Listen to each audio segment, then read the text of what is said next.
The Woman in White by Wilkie Collins. Read by Glenn Hallstrom, a.k.a. Smokestack Jones. Track 37. The story continued by Isidore Octavio Baldassare Fosco, Count of the Holy Roman Empire, Knight Grand Cross of the Order of the Brazen Crown, Perpetual Archmaster of the Rosicrucian Masons of Mesopotamia, attached in honorary capacities to societies musical, societies medical, societies philosophical, the societies general benevolent throughout Europe, etc., etc., etc. The Count's narrative. In the summer of 1850 I arrived in England, charged with a delicate political mission from abroad. Confidential persons were semi-officially connected with me, whose exertions I was authorized to direct, Monsieur and Madame Rubel being among the number. Some weeks of spare time were at my disposal before I entered on my functions by establishing myself in the suburbs of London. Curiosity may stop here to ask for some explanation of those functions on my part. I entirely sympathize with the request. I also regret that diplomatic reserve forbids me to comply with it. I arranged to pass the preliminary period of repose, to which I have just referred, in the superb mansion of my late lamented friend Sir Percival Glyde. He arrived from the continent with his wife. I arrived from the continent with mine. England is the land of domestic happiness. How appropriately we entered it under these domestic circumstances. The bond of friendship which united Percival and myself was strengthened on this occasion by a touching similarity in the pecuniary position on his side and on mine. We both wanted money, immense necessity, universal want. Is there a civilized human being who does not feel for us? How insensible must that man be, or how rich? I enter into no sordid particulars in discussing this part of the subject. My mind recoils from them. With a Roman austerity I show my empty purse and Percival's to the shrinking public gaze. Let us allow the deplorable fact to assert itself once and for all in that manner and pass on. We were received at the mansion by the magnificent creature who is inscribed on my heart as Marian, who is known in the colder atmosphere of society as Miss Halcombe. Just heaven! With that inconceivable rapidity I learned to adore that woman. At 60 I worshipped her with the volcanic ardor of 18. All the gold from my rich nature was poured hopelessly at her feet. My wife, poor angel, my wife who adores me, got nothing but the shillings and the pennies. Such is the world, such a man, such a love. What are we, I ask, but puppets in a showbox? Oh, omnipotent destiny, pull our strings gently, dance us mercifully off our miserable little stage. The preceding lines, rightly understood, express an entire system of philosophy. It is mine. I resume. The domestic position at the commencement of our residence at Blackwater Park has been drawn with amazing accuracy, with profound mental insight, by the hand of Marian herself. Pass me the intoxicating familiarity of mentioning this sublime creature by her Christian name. Accurate knowledge of the contents of her journal, to which I obtained access by a clandestine means unspeakably precious to me in the remembrance, warns my eager pen from topics which this essentially exhaustive woman has already made her own. The interests breathless and immense, with which I am here concerned, begin with the deplorable calamity of Marian's illness. The situation at this period was emphatically a serious one. Large sums of money, due at a certain time, were wanted by Percival. I say nothing of the modicum equally necessary to myself, and the one source to look to for supplying them was the fortune of his wife, of which was not one farthing was at his disposal until her death. bad so far, and worse still farther on. My lamented friend had private troubles of his own, to which the delicacy of my disinterested attachment to him forbade me from inquiring too curiously. I knew nothing but what a woman named Anne Catherick was hidden in the neighborhood, that she was in communication with the Lady Glyde, and that the disclosure of a secret, which would be the certain ruin of Percival, might be the result. He had told me himself that he was a lost man unless his wife was silenced, and unless Anne Catherick was found. If he was a lost man, what would become of our pecuniary interests? Curious as I am by nature, I absolutely trembled at the idea. The whole force of my intelligence was now directed at the finding of Anne Catherick. Our money affairs, important as they were, admitted of delay, but the necessity of discovering this woman admitted of none.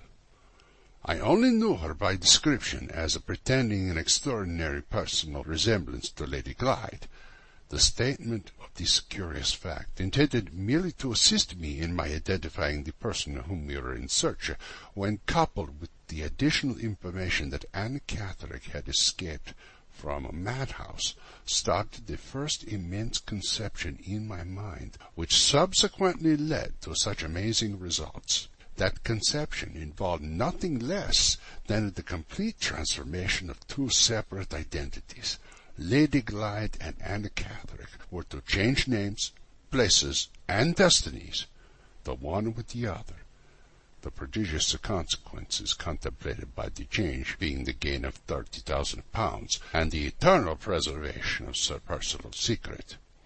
My instincts, which seldom err, suggested to me, on reviewing the circumstances, that our invisible Anne would, sooner or later, return to the boat-house at the Blackwater Lake. There I posted myself, previously mentioning to Mrs. Michelson, the housekeeper, that I might be found, when wanted, immersed in study in that solitary place. It is my rule never to make unnecessary mysteries, and never to set people suspecting me for want of a little seasonable candor on my part. Mrs. Michelson believed in me from first to last. This ladylike person, widow of a Protestant priest, overflowed with faith, touched by such superfluity of simple confidence in a woman of her mature years. I opened the ample reservoirs of my nature and absorbed it all. I was rewarded for posting myself sentinel of the lake by the appearance, not of Anne Catherick herself, but of the person in charge of her. This individual also overflowed with simple faith, which I absorbed in myself, as in the case already mentioned. I leave her to describe the circumstances, if she has not done so already, under which she introduced me to the object of her maternal care. When I first saw Anne Catherick, she was asleep. I was electrified by the likeness between this unhappy woman and Lady Glyde. The details of the grand scheme, which had suggested themselves in outline only up to that period, occurred to me in all their masterly combination at the sight of the sleeping face. At the same time, my heart, always accessible to tender influence, dissolved in tears at the spectacle of suffering before me. I instantly set myself to impart relief. In other words, I provided the necessary stimulant for strengthening Anne Catherick to perform the journey to London. The best years of my life have been passed in the ardent study of the mechanical and chemical science. Chemistry especially has always had irresistible attractions for me from the enormous, the illimitable power of the knowledge of it confers. Chemists, I asserted emphatically, might sway, if they pleased, the destinies of humanity. Let me explain this before I go further. Mind, they say, rules the world. But what rules the mind? The body, follow me closely here, lies at the mercy of the most omnipotent of all potentates, the chemist. Give me, Fosco, chemistry, And when Shakespeare had conceived the Hamlet and sits down to execute the conception with a few grains of powder dropped into his daily food, I will reduce his mind by the action of his body until his pen pours out the most abject drivel that has ever degraded paper. Under similar circumstances, revive me the illustrious Newton. I guarantee when he sees the apple fall, he shall eat it, instead of discovering the principle of gravitation. Nero's dinner shall transform Nero into the mildest of men before he is done digesting it. And the morning draught of Alexander the Great shall make Alexander run for his life, the first sign of the enemy, this same afternoon. On my sacred word of honor, it was lucky for society that the modern chemists are, by incomprehensible good fortune, the most harmless of mankind. The mass are worthy fathers of families who keep shops. The few are philosophers besotted with admiration for the sound of their own lecturing voices, visionaries who waste their lives on fantastic impossibilities, or quacks whose ambition soars no higher than our corns. The society escapes, and the illimitable power of chemistry remains the slave at the most superficial and the most insignificant ends. Why this outburst? Why this withering eloquence?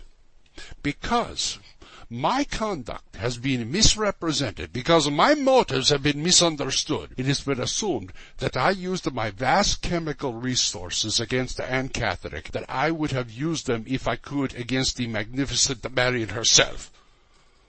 Odious insinuations of both!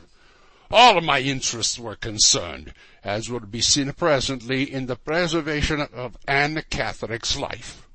All of my anxieties were concentrated on Marian's rescue from the hands of the licensed imbecile who attended her, and who found my advice confirmed from the first to the last by the physicians from London.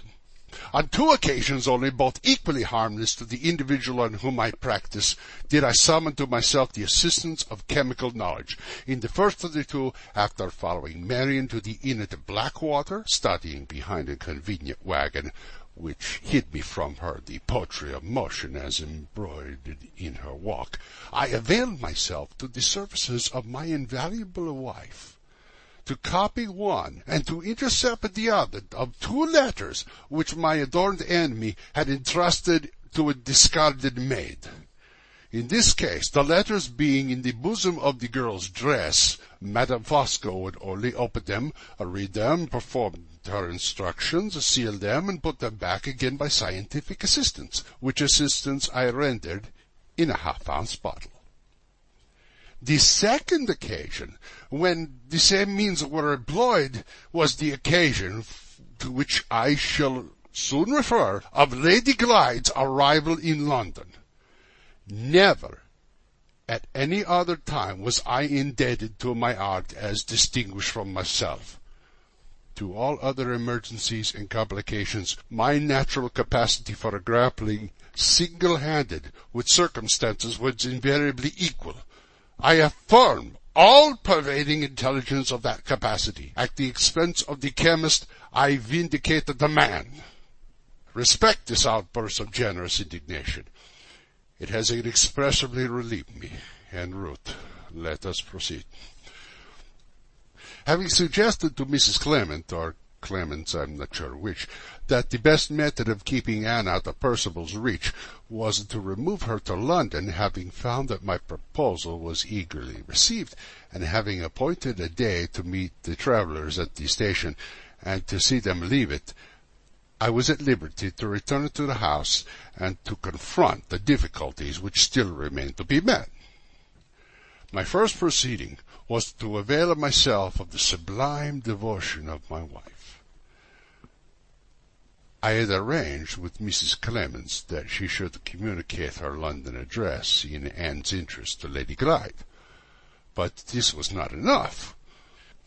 Designing persons in my absence might shake the simple confidence of Mrs. Clements, as she might not write after all. Who, by and if privately seeing her home? I asked myself this question. The conjugal part of me immediately answered, Madame Fosco. After deciding on my wife's mission to London, I arranged that the journey should serve a double purpose. A nurse for the suffering Marion, equally devoted to the patient and to myself, was a necessity of my position. One of the most eminently confidential and capable of women in existence was by good fortune at my disposal. I refer to that respectable matron, Madame Rubel, whom I addressed at a letter, her residence in London, by the hands of my wife. On the appointed day, Mrs. Clemens and Anne Catterick met me at the station. I politely saw them off. I politely saw Madame Fosco off by the same train. The last thing at night, my wife returned to Blackwater, having followed her instructions with the most unimpeachable accuracy. She was accompanied by Madame Rubel, and she brought me the London address of Mrs. Clemens. After events proved this last precaution to have been unnecessary, Mrs. Clemens punctually informed Lady Glyde of her place of abode. With a wary eye on future emergencies, I kept the letter. The same day I had a brief interview with the doctor, at which I protested in the sacred interest of humanity against his treatment of Marion's case. He was insolent, as all ignorant people are. I showed no resentment. I deferred quarrelling with him until it was necessary to quarrel to some purpose. My next proceeding was to leave Blackwater myself. I also had a little business of the domestic sort to transact with Mr. Frederick Fairley. I found the house I wanted in St. John's Wood.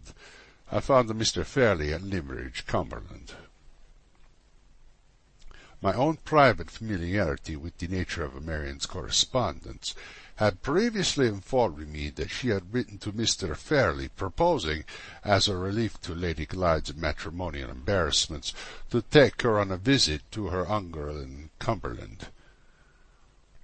This letter I had wisely allowed to reach its destination, feeling at the time that it would do no harm and might do good. I now presented myself before Mr. Fairley to support Marion's own proposal, with certain modifications which, happily for the success of my plans, were rendered really inevitable by her illness. It was necessary that Lady Glyde should leave Blackwater alone, by her uncle's invitation, and that she should rest the night at the journey at her aunt's house, the house I had in St. John's Wood, by her uncle's express advice. To achieve these results, and to secure a note of invitation which could be shown to Lady Glyde, were the objects of my visit to Mr. Fairley. When I have mentioned this gentleman was equally feeble in mind and body, and that I let loose the whole force of my character on him, I have said enough. I came, I saw, and conquered Farley. On my return to Blackwater Park with the letter of invitation, I found the doctor's imbecile treatment of Marion's case had led to the most alarming results. The fever had turned to typhus. Lady Glyde, on the day of my return, tried to force herself into the room to nurse her sister. She and I had no affinities of sympathy. She had committed the unpardonable outrage of my sensibilities of calling me a spy. She was a stumbling block in my way and in Percival's, but for all that my magnanimity forbade me to put her in danger of infection with my own hand. At the same time, I offered no hindrance on putting herself in danger. If she had succeeded in doing so, the intricate knot which I was slowly and patiently operating on might perhaps have been cut by circumstances. As it was, the doctor interfered, and she was kept out of the room. I had myself previously recommended sending for advice to London. This course had now been taken. The physician, on his arrival, confirmed my view of the case. The crisis was serious, but we had hope on our charming patient on the 5th day from the appearance of the typhus.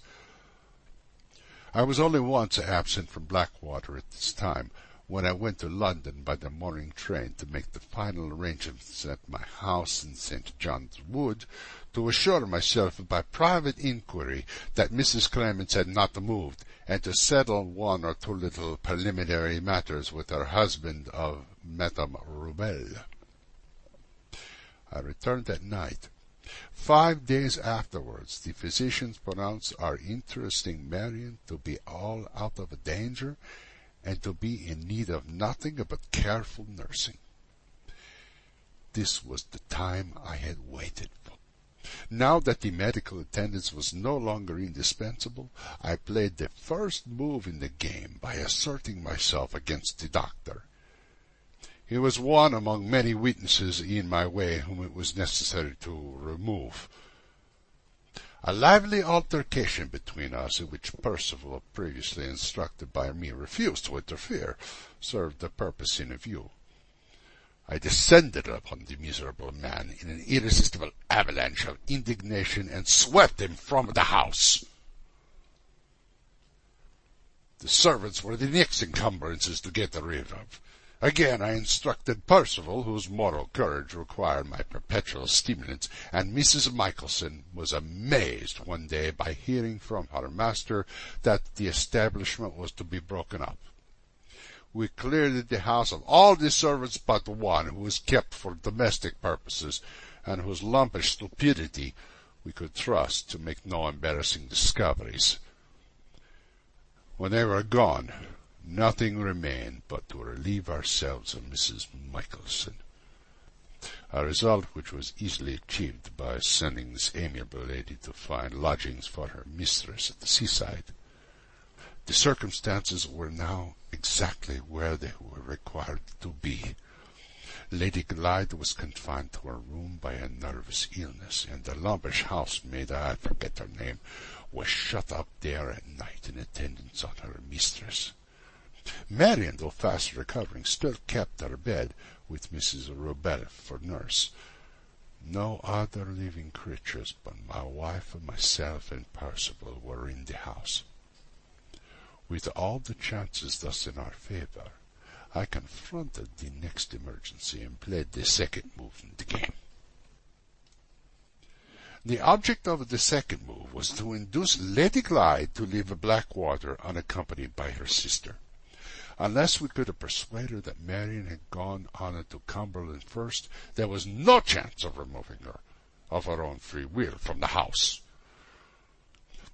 To produce this necessary operation in her mind, we concealed our interesting invalid in one of those uninhabited bedrooms in the Blackwater. At the dead of night, Madame Fosco, Madame Rubel, and myself, Percival not being cool enough to be trusted, accompanied the concealment. The scene was picturesque, mysterious, dramatic, in the highest degree. By my directions the bed had been made in the morning on a strong immovable framework of wood. We had only to lift the framework gently at the head and foot, and to transport our patient where we pleased without disturbing herself or their bed. No chemical assistance was needed or used in this case. Our interesting Marian lay in a deeper repose of convalescence.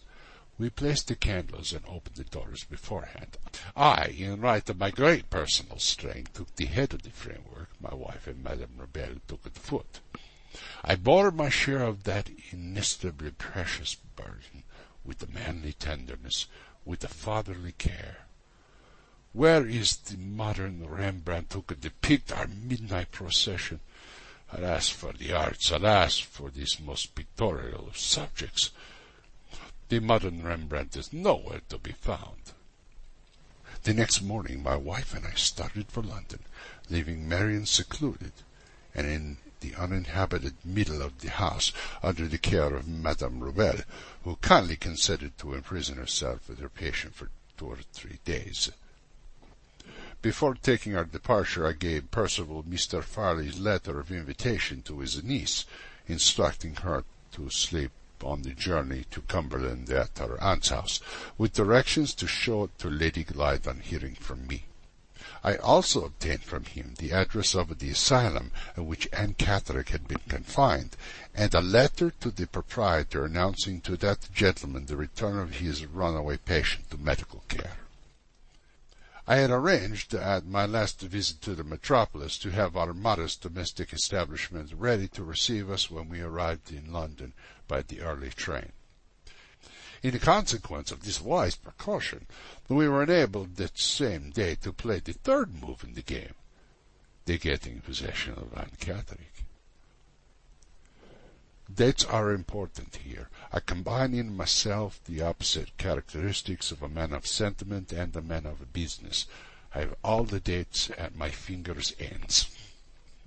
On a Wednesday, the 24th of July, 1850, I sent to my wife in a cab to clear Mrs. Clemens out of the way in the first place. I suppose the message from Lady Glyde in London was sufficient to obtain this result. Mrs. Clemens was taken away in the cab and was left in the cab while my wife, on pretence of purchasing something at a shop, gave her the slip and returned to receive her expected visitor at our house in St. John Woods. It was hardly necessary to add that the visitor had been described to the servants as Lady Glyde. In the meantime, I had followed another cab, with a note for Anne Catherick merely mentioning that Lady Glyde intended to keep Mrs. Clemens to spend the day with her, and that she was to join them under care of a good gentleman waiting outside, who had already saved her from discovery in Hampshire by Sir Percival. The good gentleman sent in this note by street boy, and paused for results at a door or two farther on. At the moment when Anne appeared at the house door and closed it, this excellent man had the cab door open, ready for her, absorbed her into the vehicle, and drove off. Pass me here one exclamation in parentheses, how interesting this is. On the way to Forest Road, my companion showed no fear. I can be paternal, no man more so, when I please, and I was intensely paternal on this occasion. What titles I had to her confidence! I had compounded the medicine which had done her good. I had warned her of her danger from Sir Percival. As perhaps I trusted too implicitly to these titles. Perhaps I underrated the keenness of the lower instances in persons of weak intellect. It is certain that I neglected to prepare her sufficiently for a little disappointment upon entering my house. When I took her into the drawing-room, she saw no one present but Madame Fosco, who was a stranger to her. She exhibited the most violent agitation.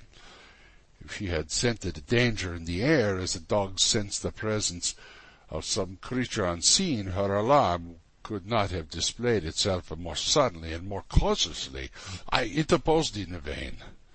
The fear from which she was suffering I might have soothed, but the serious heart disease under which she labored was beyond the reach of all moral palliatives. To my unspeakable horror, she was seized with convulsions, a shock to the system, in her condition, which might have laid her dead at any moment at our feet. The nearest doctor was sent for, and was told that Lady Glyde required his immediate services.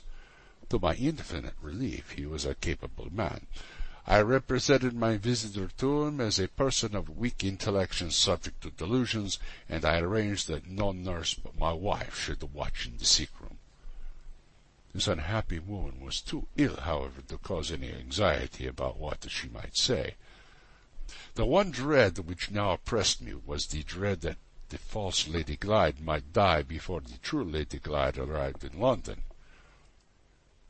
I had written a note in the morning to Madame Rubel, telling her to join me at her husband's house on the evening of Friday the 26th, with another note to Percival, warning him to show his wife her uncle's letter of invitation, to assert that her marriage had gone on before her, and to dispatch her to town by the midday train on the 26th also. On reflection, I had felt the necessity, in Anne Catherick's state of health, of precipitating events, and of having Lady Glyde at my disposal earlier than I had originally contemplated. What fresher directions in the terrible uncertainty in my position could I now issue? I could do nothing but trust to chance and the doctor. My emotions expressed themselves in pathetic apostrophes, which I was just self-possessed enough to couple, in the hearing of other people, with the name of Lady Glyde. In all other respects, Fosco, on that memorable day, was Fosco shrouded in total eclipse. She passed a bad night. She woke worn out, but later in the day she revived amazingly. My elastic spirits revived with her. I could receive no answers from Percival or Madame Rubel until the morning of the next day, the 26th.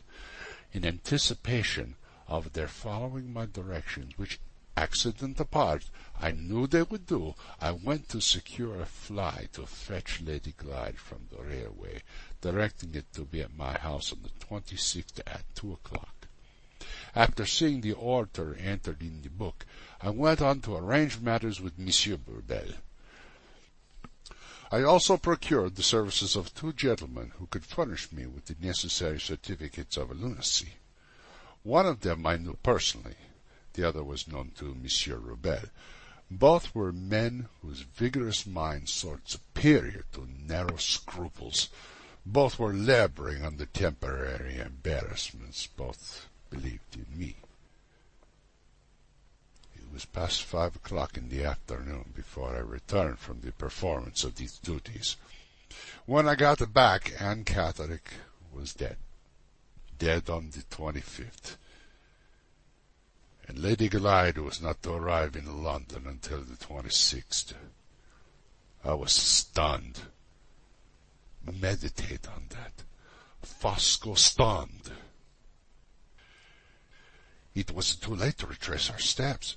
Before my return, the doctor had officiously undertaken to save me all trouble by registering the death on the date when it happened with his own hand.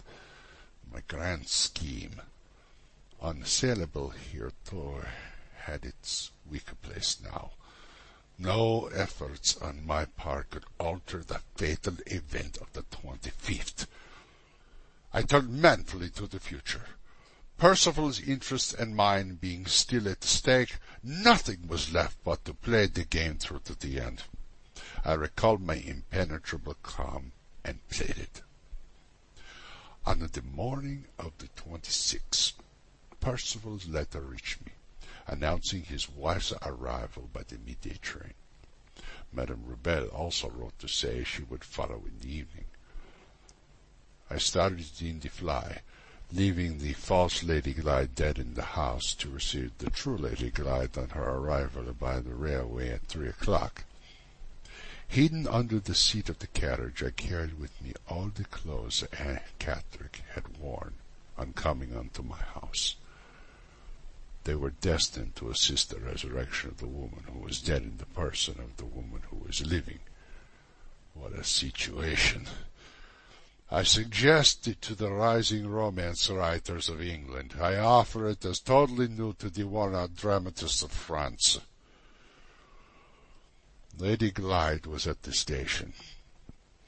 There was a great crowding and confusion, and more delay than I liked in case any of her friends had happened to be on the spot in reclaiming her luggage. Her first questions, as we drove off, implored me to tell her news of her sister. I invented news of the most pacifying kind, assuring her that she was about to see her sister at my house. My house, on this occasion only, was in the neighborhood of Leicester Square, and was in the occupation of Monsieur Rubel, who received us in the hall. I took my visitor upstairs into the back room, the 2 medical gentlemen being there and waiting on the floor beneath to see the patient and to give me their certificates.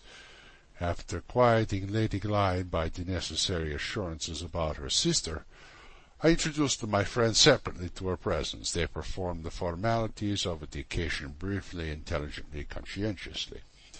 I entered the room again as soon as they had left it, and at once precipitated events by a reference of the alarming card to Miss Holcomb's state of health. Results followed as I had anticipated. Lady Glyde became frightened and turned faint. For the second time and the last, I called science to my assistance. A medicated glass of water and a medicated bottle of smelling salts relieved her of all further embarrassment and alarm. Additional applications later in the evening procured her the inestimable blessing of a good night's rest. Madame Rubel arrived in time to preside at Lady Glyde's toilet. Her own clothes were taken away from her at night, and Anne Catherick's were put on her in the morning, with the strict disregard to propriety by the matronly hands of the good Rubel. Throughout the day I kept our patient in a state of partially suspended consciousness until the dexterous assistance of my medical friends enabled me to procure the necessary order rather earlier than I had ventured to hope. That evening, the evening of the 27th, Madame Rubel and I took our revived Anne Catherick to the asylum. She was received with great surprise, but without suspicion, thanks to the order and certificates, to Percival's letter, to that likeness to the clothes, and to the patient's own confused mental condition at the time. I returned at once to assist Madame Fosco in the preparations for the burial of the false Lady Glyde, having the clothes and luggage of the true Lady Glyde in my possession. They were afterwards sent to Cumberland by the conveyance which was used for the funeral. I attended the funeral with becoming dignity, attired in the deepest mourning. My narrative of these remarkable events, written under equally remarkable circumstances, closes here. The minor precautions which I observed in communicating with the Limerick House were already known, so it is the magnificent success of my enterprise, so are the solid pecuniary results which followed it. I have to assert with the whole force of my conviction that the one weak place in my scheme would never have been found out if the one weak place in my heart had not been discovered first. Nothing but my fatal admiration for Marian restrained me from stepping into my own rescue when she effected her sister's escape. I ran the risk, and trusted in the complete destruction of Lady Glyde's identity. If either Marian or Mr. Hartright attempted to assert their identity, they would publicly expose themselves to the imputation of sustaining a rank deception. They would be distrusted and discredited accordingly, and they would therefore be powerless to place my interest or Percival's secret in jeopardy. I committed one error in trusting myself to such a blindfold calculation of chances as these. I committed another when Percival had paid the penalty of his own obstinacy and violence by granting Lady Glyde a second reprieve from the madhouse, and allowing Mr. Hartright a second chance of escaping me. In brief, Fosco, at this serious crisis, was untrue to himself. Deplorable and uncharacteristic fault. Behold the cause. In my heart, behold, in the image of Marian Holcomb, the first and last weakness of Fosco's life. At the ripe age of 60, I make this unparalleled confession. Youths, I invoke your sympathy. Maidens, I claim your tears. A word more, and the attention of the reader, concentrated breathlessly on myself, shall be released. My own mental insight informs me that there are 3 inevitable questions will be asked by persons of inquiring minds. They shall be stated, they shall be answered. First question. What is the secret of Madame Fosco's unhesitating devotion of herself to the fulfillment of my boldest wishes, to the furtherance of my deepest plans? I might answer this by simply referring to my own character, and by asking in my turn where, in the history of the world, has a man of my order ever been found without a woman in the background, self-immolated on the altar of his life? But I remember that I am writing in England, I remember that I was married in England, and I asked if a woman's marriage obligations in this country provide for her private opinion of her husband's principles. No, they charge her undisturbingly to love, honor, and obey him. That is exactly what my wife has done. I stand here in a supreme moral elevation, and I loftily assert her accurate performance of her conjugal duties. Silence calumet. Your sympathy, wives of England, for Madame Fosco. Second question.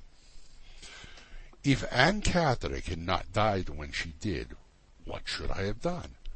I should, in that case, have asserted worn-out nature and finding permanent repose.